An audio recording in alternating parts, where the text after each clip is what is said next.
Tonight, let's hear a story about a quiet summer evening when tiny lights float down the river to guide our loved ones home. Our first word means summer. 夏、夏、Let's hear it in a sentence. 夏が来ました。As the sun sets, families gather by the water's edge, holding paper lanterns glowing with candlelight. Our next word means river.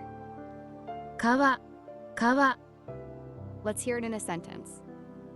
川が静かに流れます。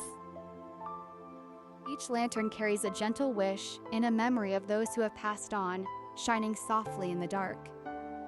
Our next word means light. 光、光、Let's hear it in a sentence. 光が川を照らします。One by one, the lanterns are placed on the water, drifting away like a stream of stars. Our next word means memory.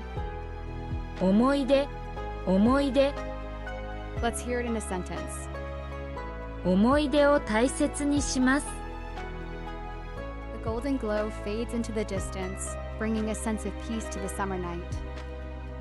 Our last word means peace. 平和、平和、Let's hear it in a sentence. 心に平和を感じます。May your heart be filled with gentle light and peaceful memories tonight. Good night. おやすみなさい。